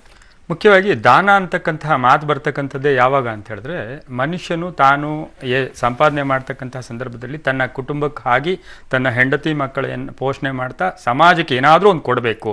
ಸಮಾಜದಲ್ಲಿರ್ತಕ್ಕಂತಹ ಶಕ್ತಿಹೀನರಿಗಾಗ್ಬೋದು, ಅಂಗವಿಕಲರಿಗಾಗ್ಬೋದು, ವೃದ್ಧರಿಗಾಗ್ಬೋದು, ಯಾರ ಕೈಲಾಗದವ್ರಿಗೆ ಆ ದಾನ ಮಾಡಬೇಕು ಅಂತ. ದಾನ ಅಂತಕ್ಕಂತಹ ಪದ ಹೇಗೆ ಬಂತು ಅಂದರೆ, ದಾನಂ ದಹತಿ ಪಾಪಂ. ದಾನ ಅಂತಕ್ಕಂಥದ್ದು ನಮ್ಮ ಪಾಪಗಳನ್ನ ದಹಿಸೋಗುತ್ತೆ. 7 ಜನ್ಮದ ಪಾಪಗಳನ್ನ ದಾನ ಮಾಡಿದ್ರೆ ಕಳೆದೋಗುತ್ತೆ ಅಂತ ಪುರಾಣಗಳಲ್ಲಿ ಹೇಳ್ತಾರೆ. ಭವ್ಯ ಮೇಡಮ್, ಅದಕ್ಕೆ ಪೂರಕವಾಗಿ ನೀವು 7 ಜನ್ಮ ಅಂದಿದ ತಕ್ಷಣ ನನಗೆ ಒಂದು ಜ್ಞಾಪಕ. ಪೂರಕವಾಗಿ ಏನು ಅಂದ್ರೆ, ಎಷ್ಟೋ ಹೋಮಗಳು ಮಾಡಬೇಕು ಅಂದ್ರೆ ಹೋಮಗಳಿಗೆ ಆ ಒಂದು ಇವು ಬೇಕು, ಅದು ಬೇಕು, ಇದು ಬೇಕು, ಏನೇನೋ ವಸ್ತುಗಳು ಬೇಕು. ಆದ್ರೆ ಈ ಮಾಸದಲ್ಲಿ ಈ ವಸ್ತುಗಳು ಇಲ್ಲದೆ ಮಾಡ್ತಕ್ಕಂಥ ಹೋಮಗಳಿಲ್ಲಿ. ಕಮಲಾಕರ ಭಟ್ರು ಹೇಳ್ತಿದ್ರು, ಮಾನಸಿಕ ಪೂಜೆ ಅಂದ್ರೆ ರಾಮಕೃಷ್ಣ ಪರಮಹಂಸರು ಹೇಳ್ತಾರಂತೆ. ಯಾರೋ ಒಬ್ಬ ಬರ್ತಾನಂತೆ ರಾಮಕೃಷ್ಣ ಪರಮಹಂಸ ಹತ್ರ, ನಾನು ಗುರುಗಳೇ, ನಾನು ದೊಡ್ಡದಾಗಿ ಹಾರಗಳು, ದೊಡ್ಡ ಇದೆಲ್ಲ ತರಿಸಿದ್ದೀನಿ ಗುರುಗಳೇ, ನೀವು ಅಲ್ಲಿಗೆ ಬರಬೇಕು ಅಂದ್ರೆ. ಅದೆಲ್ಲ ನನಗೆ ಬೇಕಾಗೇ ಇಲ್ಲ. ಭಗವಂತನಿಗೆ ಮನಸ್ಸಿನಲ್ಲಿ ಹೂವು, ಮನಸ್ಸಿನಲ್ಲಿ ಪ್ರಸಾದ, ಮನಸ್ಸಿನಲ್ಲಿ ಹಣ್ಣು, ಮನಸ್ಸಿನಲ್ಲಿ ದೀಪ, ಅದು ಮಾನಸಿಕ ಪೂಜೆ. ಈ ಮಾಸದಲ್ಲೂ ಅಷ್ಟೇ 7 ಜನ್ಮಗಳ ಪಾಪಗಳನ್ನು ಹೊತ್ಕೊಂಡು ತಿರುಗ್ತಾ ಇರ್ತೀವಿ. ನಮಗೆ ಮೋಕ್ಷ ಪ್ರಾಪ್ತಿ ಯಾವಾಗ ಅಂತ ಹೇಳಿದ್ರೆ, ನಮ್ಮ ಅಕೌಂಟು, ಪಾಪಗಳ ಅಕೌಂಟ್ 0 ಆದಾಗ ನಾವು ದೇವರಿಗೆ ಹತ್ರ ಆಗ್ಬಿಡ್ತೀವಿ. ದೈವಾಂಶವನ್ನ ಹೊಂದಿ ಶರೀರವನ್ನ ಇಲ್ಲಿ ಬಿಟ್ಟು ಮತ್ತೆ ಇನ್ನೊಂದು ಜನ್ಮ ತಗೊಳ್ಳೋದಿಲ್ಲ ಅಂತ ಶಾಸ್ತ್ರಗಳು ಹೇಳುತ್ತೆ.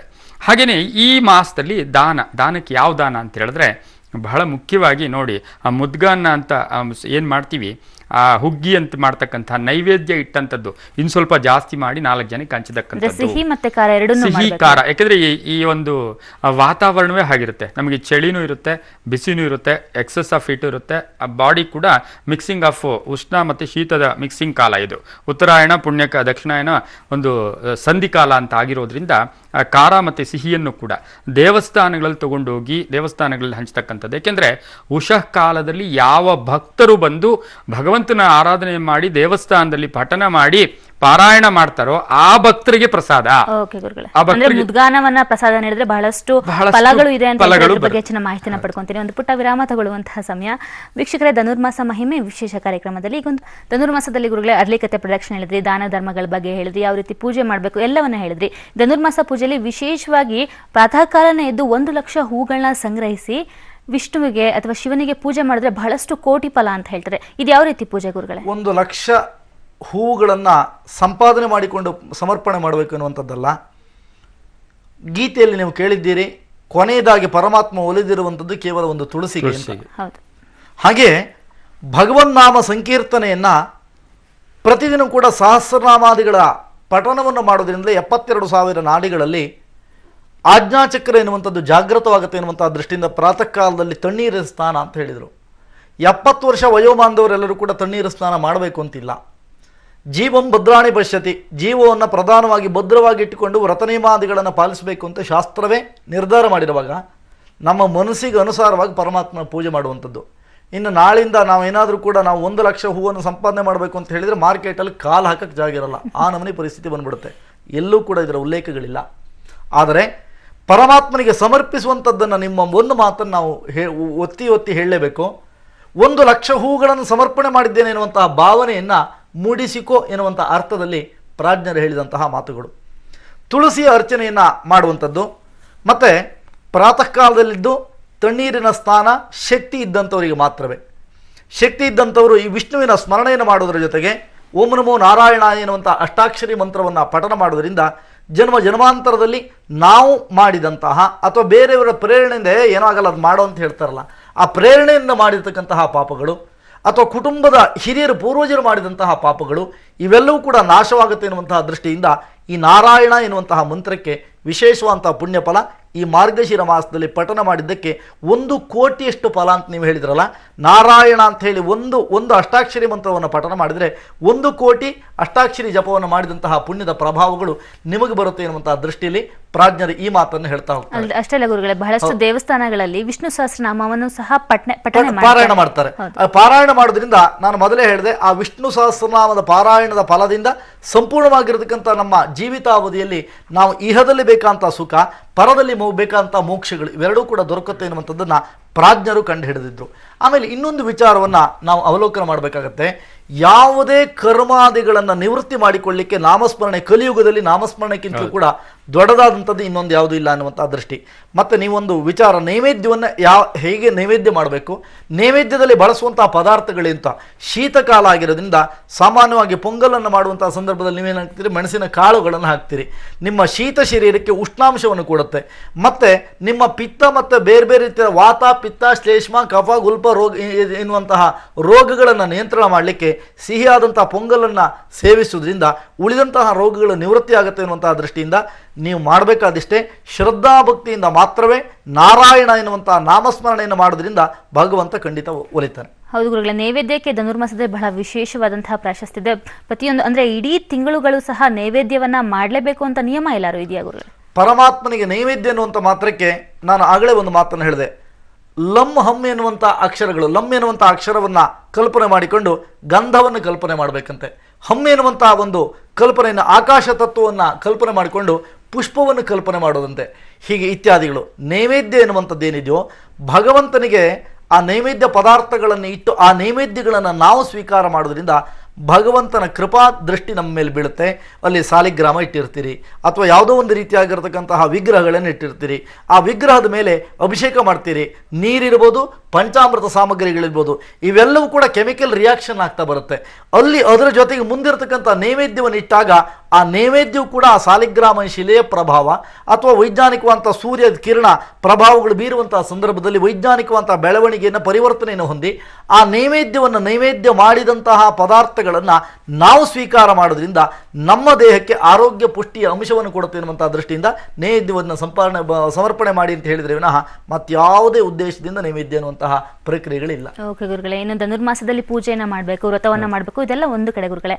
ಅದೇ ರೀತಿ ಈ ಪೂಜೆಯ ನಿಯಮ ವ್ರತಗಳನ್ನ ಅನುಸರಿಸದೆ ಇದ್ರೆ ಏನಾದರೂ ಕೆಡುಕುಂಟಾಗುವಂತಹ ಒಂದು ಸಾಧ್ಯತೆಗಳಿರುತ್ತಾ? ಯಾಕೆ ಅಂತ ಹೇಳಿದ್ರೆ ಭಗವಂತ ನಮಗೆ ಏನೇನು ಅನುಕೂಲಗಳನ್ನು ಕೊಟ್ಟಿರ್ತಾನೋ ಅವನ್ನೆಲ್ಲವನ್ನು ಉಪಯೋಗಿಸ್ಕೊಂಡಾಗ ನಮ್ಮ ಜೀವನ ಸುಖಮಯವಾಗಿರುತ್ತೆ ಅಲ್ವಾ. ಹಾಗಾಗಿ ಇಲ್ಲಿ ಏನು ಅಂತ ಹೇಳಿದ್ರೆ ಬಹಳ ಮುಖ್ಯವಾಗಿ ಈ ಮಾಸದಲ್ಲಿ ಇನ್ನೊಂದು ಸ್ಪೆಷಲ್ ಏನು ಅಂದರೆ ವಿಷ್ಣುವಿನ ಆರಾಧನೆ ಮಾಡಿದಾಗ ಬಹಳ ವಿಶೇಷವಾಗಿ ಲಕ್ಷ್ಮಿಯ ಅನುಗ್ರಹ ಆಗುತ್ತೆ. ಅಷ್ಟಲಕ್ಷ್ಮಿಯರ ಅನುಗ್ರಹ ನಿಮಗೆ, ಅಷ್ಟಲಕ್ಷ್ಮಿ ಅಂತ ಹೇಳಿದ್ರೆ ಆದಿಲಕ್ಷ್ಮಿ, ಸಂತಾನಲಕ್ಷ್ಮಿ, ಗಜಲಕ್ಷ್ಮಿ, ಧನಲಕ್ಷ್ಮಿ, ಧಾನ್ಯಲಕ್ಷ್ಮಿ, ವಿಜಯಲಕ್ಷ್ಮಿ, ಧೈರ್ಯಲಕ್ಷ್ಮಿ, ಈ ಎಲ್ಲ ಲಕ್ಷ್ಮಿಗಳು ಸಹಕಾರ ನಮಗಿದ್ರೇನೆ ನಮ್ಮ ಜೀವನ ಚೆನ್ನಾಗಿರೋದು. ವಿಜಯ ಬೇಕು, ಧೈರ್ಯ ಬೇಕು, ಮಕ್ಕಳು ಬೇಕು, ಸಂಸಾರ ಬೇಕು, ಎಲ್ಲವೂ ಬೇಕು ಅಂತ ಹೇಳಿದಾಗ ಆ ಲಕ್ಷ್ಮಿಯ ಅನುಗ್ರಹ ಬೇಕು ಅಂತ ಹೇಳಿದ್ರೆ ಈ ಮಾಸದಲ್ಲಿ ವಿಷ್ಣುವಿನ ಆರಾಧನೆ ಮಾಡಕ್ಕೆ ಹೋದಾಗ ಒಳ್ಳೇದಾಗುತ್ತೆ. ಕೆಟ್ಟದ್ದಾಗುತ್ತಾ ಅಂತ ಹೇಳಿದ್ರೆ ನಾವು ಏನಾದರೂ ಒಂದು ಪುಣ್ಯ ಕಾರ್ಯ ಮಾಡಿದಾಗಲೇ ನಮ್ಮಲ್ಲಿರ್ತಕ್ಕಂಥ ನೆಗೆಟಿವ್ ಎನರ್ಜಿ ಹೊರಟೋಗೋದು. ಆ ಪುಣ್ಯ ಕಾರ್ಯ ಮಾಡೋದಿಲ್ಲ, ಮಾಡೋರನ್ನು ನೋಡೋದಿಲ್ಲ, ನೋಡೋರನ್ನ ಸಹಿಸೋದಿಲ್ಲ. ಈ ಸಮಾಜ ಹೇಗೆ ಅಂದರೆ ಯಾರಾದರೂ ಒಳ್ಳೇದು ಮಾಡ್ತಿದ್ರೆ ಸಹಿಸೋದಿಲ್ಲ, ಕುಚೇಷ್ಟೆ ಮಾತುಗಳು, ಕುಚೇದ್ಯ ಮಾತುಗಳೇ ಜಾಸ್ತಿ. ಅದು ಮಾಡಿದಾಗ ಪಾಪ ಬರುತ್ತೆ ಹೊರತು ಮಾಡದೇ ಇದ್ದರೆ ನಿಮ್ಮ ಕರ್ಮ ನಿಮ್ಮ ಅಕೌಂಟ್ ಹಾಗೇ ಇರುತ್ತೆ. ನಿಮ್ಮ ಅಕೌಂಟನ್ನು ಕಡಿಮೆ ಮಾಡಿಕೊಂಡಾಗ ಯಾರೋ ಒಬ್ಬರು ಪ್ರತಿನಿತ್ಯವೂ ಪಾರಾಯಣ ಮಾಡ್ತಾ ಇದ್ರಂತೆ. ಪಕ್ಕದಲ್ಲಿ ಯಾರೋ ಬಂದು ಹೇಳಿದ್ರಂತೆ, ನಿಂಗೇನೋ ಬುದ್ಧಿ ಇದೆಯಾ, ಇದೇನು ಪಾರಾಯಣ ಹಿಂಗೆ ಮಾಡ್ತಾ ಇದೆಯಾ ಏನು ಅಂತಂದಾಗ, ಏನೋ ನನ್ನ ದೇಹಕ್ಕೆ ಅಂತ ಹೇಳಿದಂತೆ. ಆ ದೇಹ ಕಡೆಗೆ ಸಾಯುವ ಸ್ಥಿತಿಯಲ್ಲಿ ಆರಾಮಾಗಿ ದೇಹವನ್ನು ಬಿಟ್ಟು ಹೊರಟೋಗಿತ್ತಂತೆ. ಆದರೆ ಇವನು ಇದನ್ನು ಕುಚೇದ್ಯ ಮಾಡಿದವನು ಸಾಕಷ್ಟು ರೋಗ ರುಜಿನಗಳಲ್ಲಿ ಅನುಭವಿಸತ್ನಂತೆ. ಇದು ಎರಡಕ್ಕೂ ಎಕ್ಸಾಂಪಲ್ ನೋಡಿ. ಅದೇ ಶಂಕರಾಚಾರ್ಯರೇ ಒಂದ್ಸರಿ ಹೇಳ್ತಾರೆ, ಒಂದು ಅಜ್ಜಿ ಡ್ರುಕ್ಕಂಕರ್ಣಿ ಅಂತ ಹೇಳಿ ಗಂಗಾ ನದಿ ಹತ್ರ ಹೇಳ್ತಾ ಇರಬೇಕಾದ್ರೆ ಶಂಕರಾಚಾರ್ಯರು ಆ ಕಡೆಯಿಂದ ಬಂದು ಭಜಗೋವಿಂದಂ ಭಜಗೋವಿಂದಂ ಗೋವಿಂದಂ ಭಜ ಮೂಢಮತೆ ಸಂಪ್ರಾಪ್ತೆ ಸನ್ನಿಹಿತೆ ಕಾಲೆ ನಹಿ ನಹಿ ರಕ್ಷತಿ ಡ್ರುಕ್ಕಂಕರ್ಣೆ.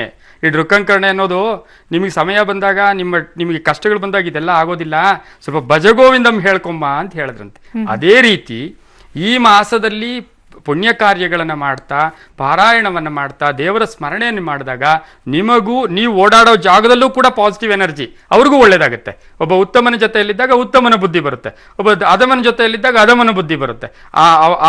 ಅವರಲ್ಲಿರ್ತಕ್ಕಂಥ ಪ್ರಭಾವಳಿ ಹಂಗೆ ಬೀರುತ್ತೆ.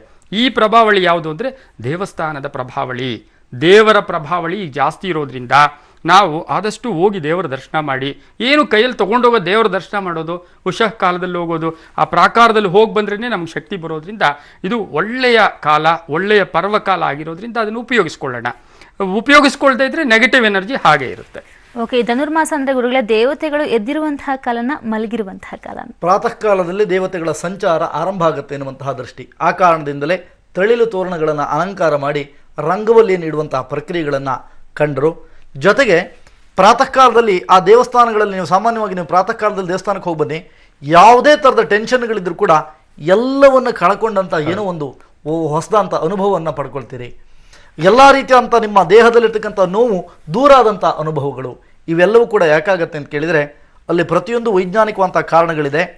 ನೀವು ಮುಂದುಗಡೆ ಒಂದು ಗರುಡಗಂಬವನ್ನು ಕಾಣ್ತೀರಿ, ಅದು ನಿಮಗಿರ್ತಕ್ಕಂತಹ ಟವರು ಅಥವಾ ಆ್ಯಂಟೇನಾ ಅಂತ ಇಟ್ಕೊಳ್ಳಿ.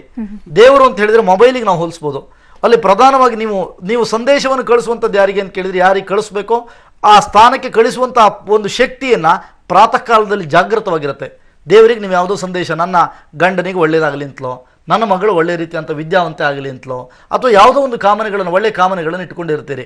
ಆ ಕಾಮನೆಗಳನ್ನು ಸಂದೇಶ ಮುಖೇನವಾಗಿ ಕಳಿಸ್ಲಿಕ್ಕೆ ಪ್ರಾತಃ ಕಾಲ ಅತ್ಯಂತ ಶ್ರೇಷ್ಠವಾದಂಥ ಕಾಲ ಆಗಿರುತ್ತೆ. ಹಾಗಾದರೆ ಅಲ್ಲಿರ್ತಕ್ಕಂಥ ಉತ್ತರ ನಿಮಗೆ ಹೇಗೆ ಬಂತು ಅಂತ ಕೇಳಿದರೆ, ಪ್ರಸಾದವನ್ನು ಸ್ವೀಕಾರ ಮಾಡಿದ್ರಿ. ಪ್ರಸಾದ ದೇವರ ಬಿಂಬದ ಮೇಲಿರ್ತಕ್ಕಂಥ ಪ್ರಸಾದವನ್ನು ಸ್ವೀಕರಿಸುವುದರಿಂದ ಸದಾ ರಕ್ಷಣೆ ನಿಮ್ಗೆ ಆಗೇ ಆಗುತ್ತೆ. ನೀವು ಹೇಳ್ತೀರಿ, ನನಗಿವತ್ತು ಒಂದು ಅಪಘಾತ ಆಗಬೇಕಾಗಿತ್ತು, ದೇವರು ಕಾಪಾಡ್ದ, ಆ ರಕ್ಷಣದಲ್ಲಿ ಪ್ರಸಾದವೇ ನನಗೆ ಕಾಪಾಡ್ತು ಎನ್ನುವಂಥದ್ದು ಇದೆಯಲ್ಲ, ಅದು ನಿಜವಾದಂತಹ ರಕ್ಷಣೆ. ಆ ದೆಸೆನಲ್ಲಿ ಪ್ರಾತಃ ಕಾಲದಲ್ಲಿ ಎದ್ದು ಪೂಜೆ ಪುನಸ್ಕಾರಗಳನ್ನು ಮಾಡುವುದರಿಂದ ಖಂಡಿತ ನಿಮ್ಮ ಸಂದೇಶ ಭಗವಂತನಿಗೆ ಸೇವೆಯ ರೂಪದಲ್ಲಿ ಹೋಗುತ್ತೆ. ಆ ಕಾರಣಕ್ಕೆ ಸಂಕಲ್ಪ ಅಂತ ಮಾಡ್ಕೋತೀರಿ ನೀವು. ಸಂಕಲ್ಪ ಅಂದರೆ ನೀವು ಮತ್ತು ದೇವರ ನಡುವೆ ಇರುವಂಥ ಒಂದು ಸಂಬಂಧ, ಆ ಸಂಬಂಧ ನಿಮಗೇನಾಗಬೇಕು ಅನ್ನುವಂಥ ಮನವಿಯನ್ನು ದೇವರ ಜೊತೆಗೆ ಮಾಡಿಕೊಳ್ಳುವ ಒಡಂಬಡಿಕೆಯನ್ನು ಸಂಕಲ್ಪ ಅಂತ ಕರೆದ್ರಿ. ಜೊತೆಗೆ ಅಲ್ಲಿರ್ತಕ್ಕಂತಹ ವೈಜ್ಞಾನಿಕ ಪ್ರಕ್ರಿಯೆಗಳೆಲ್ಲವೂ ಕೂಡ ನಿಮಗೆ ಸಕಾರಾತ್ಮಕವಂಥ ಚೈತನ್ಯವನ್ನು ಕೊಡುತ್ತೆ. ಮ್ಯಾಗ್ನೆಟಿಕ್ ಪವರ್ ಎನ್ನುವಂಥದ್ದು ಜಾಸ್ತಿ ಜಾಗೃತವಾಗುವುದು ಈ ಉಷಕಾಲದಲ್ಲಿ. ಆ ಕಾರಣದಿಂದ ದೇವಸ್ಥಾನಕ್ಕೆ ಪ್ರಾತಃ ಕಾಲದಲ್ಲಿ ಹೋಗುವಂಥದ್ದು ಧನುರ್ಮಾಸದಲ್ಲಿ ಶ್ರೇಷ್ಠ. ಅಂದ್ರೆ ಗುರುಗಳೇ, ನೀವು ಹೇಳ್ತಿರೋದು ಧನುರ್ಮಾಸ ಯಾವುದೇ ಒಂದು ರೀತಿಯ ಕೆಡುಕನ್ನ ಉಂಟು ಮಾಡೋದಿಲ್ಲ. ಎಲ್ಲ ರೀತಿಯ ಶುಭ ಕಾರ್ಯಗಳನ್ನು ಸಹ ಧನುರ್ಮಾಸದಲ್ಲಿ ಮಾಡ್ಬೋದು. ಮದುವೆ ಇರ್ಬೋದು, ಮುಂಜಿ ಇರ್ಬೋದು, ಎಲ್ಲವನ್ನು ಸಹ ಧನುರ್ಮಾಸ ಕಾಲದಲ್ಲಿ ಮಾಡ್ಬೋದು. ಇದರಿಂದ ಯಾವುದೇ ತೊಂದರೆನೂ ಆಗೋದಿಲ್ಲ. ಖಂಡಿತ ನೀವು ಪ್ರಾಂತೀಯವಾಗಿ ನೋಡಬೇಕಾಗತ್ತೆ. ಧನುರ್ಮಾಸ ಸಾಮಾನ್ಯವಾಗಿ ಧನುರ್ಮಾಸದ ಆಚರಣೆಗಳನ್ನು ನಾವು ಉತ್ತರ ಕರ್ನಾಟಕದ ಪ್ರಾಂತ್ಯಗಳಿರ್ಬೋದು, ಮಲೆನಾಡಿರ್ಬೋದು, ಕರಾವಳಿ ಪ್ರದೇಶಗಳಲ್ಲಿ ಅತಿಯಾಗಿ ಧನುರ್ಮಾಸವನ್ನು ಆಚರಣೆ ಮಾಡುವಂತಹ ಪ್ರಕ್ರಿಯೆ ಮೈಸೂರು ಭಾಗದಲ್ಲೇ ಮಾಡಲೇಬೇಕು, ಅವರು ಕೂಡ ಮಾಡಲೇಬೇಕು. ಯಾಕೆಂತ ಕೇಳಿದ್ರೆ ಆಲಸ್ಯತನ, ಸೋಮಾರಿತನ ಅಲ್ಲ, ಅದಕ್ಕೆ ನಿಜವಾದಂತಹ ವೈಜ್ಞಾನಿಕ ಹಿನ್ನೆಲೆಗಳಿದೆ. ಆಚರಣೆ ಮಾಡದೇ ಇದ್ರೆ ದಯವಿಟ್ಟು ಇನ್ನು ಮುಂದಾದ್ರೂ ಕೂಡ ನೀವುಗಳು ಕೂಡ ಆಚರಣೆ ಮಾಡುವಂಥದ್ದೇನಿದೆಯೋ ಒಳ್ಳೆ ಅಂಶಗಳನ್ನು ಪಡ್ಕೋತೀರಿ ಎನ್ನುವಂತಹ ಮಾತು ನನ್ನದು. ಓಕೆ ಗುರುಗಳೇ, ಎಷ್ಟು ಹೊತ್ತು ನೀವು ಈ ಧನುರ್ಮಾಸ ಪೂಜಾ ವಿಶೇಷತೆಯಲ್ಲಿ ಯಾವ ರೀತಿ ಪೂಜೆಗಳನ್ನ ಮಾಡಬೇಕು, ಯಾವ ರೀತಿ ದಾನಗಳನ್ನ ಮಾಡಬೇಕು, ಅಷ್ಟೇ ಅಲ್ಲ ಇರುವಂತಹ ಧನುರ್ಮಾಸದ ಬಗ್ಗೆ ಇರುವಂತಹ ಅಪನಂಬಿಕೆಗಳು, ಮೂಢನಂಬಿಕೆಗಳು, ತಪ್ಪು ಕಲ್ಪನೆಗಳನ್ನೆಲ್ಲ ನಮ್ಮ ವೀಕ್ಷಕರ ಬಳಿ ಹೋಗ್ಲಾಡಿಸಿದ್ರ. ಬಹಳಷ್ಟು ಮಾಹಿತಿಗಳನ್ನ ಧನುರ್ಮಾಸದ ಬಗ್ಗೆ ನೀಡಿದಿರಾ. ಬಸವರಾಜ್ ಗುರುಜಿ, ಕಮಲಾಕರ್ ಭಟ್ ಗುರುಜಿ, ಇಬ್ಬರಿಗೂ ಧನ್ಯವಾದ. ನಮಸ್ತೆ ವೀಕ್ಷಕರೇ, ಇದಾಗಿತ್ತು ಇವತ್ತಿನ ವಿಶೇಷ. ಧನುರ್ಮಾಸದಲ್ಲಿ ಯಾವೆಲ್ಲ ರೀತಿಯ ಪೂಜೆಗಳನ್ನ ಮಾಡಬೇಕು, ಯಾವ ಪೂಜಾ ವಿಧಾನಗಳನ್ನ ಅನುಸರಿಸಬೇಕು, ಯಾವ ರೀತಿ ದಾನವನ್ನ ಮಾಡಿದ್ರೆ ಯಾವೆಲ್ಲ ರೀತಿಯ ಫಲಾಫಲಗಳು ದೊರೆಯುತ್ತೆ, ಎಲ್ಲವನ್ನ ಈ ಕಾರ್ಯಕ್ರಮದಲ್ಲಿ ನೀವು ತಿಳ್ಕೊಂಡಿದ್ದೀರಾ ಅಂತ ಭಾವಿಸ್ತಾ ಕಾರ್ಯಕ್ರಮವನ್ನು ಮುಗಿಸ್ತಾ ಇದ್ದೇವೆ. ನೆನಪಿರ್ಲಿ, ನ್ಯೂಸ್ ಅಂದ್ರೆ ಪಬ್ಲಿಕ್ ಟಿವಿ. ಇರಾನಿ ಅವರು ಈ ಮೇಟಿ ಅವರ ಕೇಸ್ನಲ್ಲಿ ಮೇಟಿ ಅವರನ್ನ ಭೇಟಿ ಮಾಡಿ ಸುಭಾಷ್ ಅವ್ರ ಜೊತೆಗೆ ಸಂಧಾನ ಮಾಡಿಕೊಳ್ಳಿ ಅನ್ನುವಂತ ಮಾತುಕತೆ ನಡೆಸಿದ್ರು ಅನ್ನುವಂತ ವಿಚಾರಕ್ಕೆ ಸಂಬಂಧಪಟ್ಟಂತೆ ಮಾಜಿ ಮಂತ್ರಿಗಳಾದಂತಹ ಮುರುಗೇಶ್ ನಿರಾಣಿ ಪಬ್ಲಿಕ್ ಟಿವಿ ಜೊತೆ ಮಾತನಾಡಿದ್ರು. ಅವ್ರು ಏನ್ ಹೇಳಿದ್ರು ಅನ್ನೋದನ್ನ ಕೇಳಿಸ್ಕೊಳ್ಳೋಣ ಬನ್ನಿ. ಒಂದು ಬ್ರೇಕಿಂಗ್ ನ್ಯೂಸ್ ಬರ್ತಾ ಇದೆ ಅಂತ ನೋಡೋಣ ಬನ್ನಿ.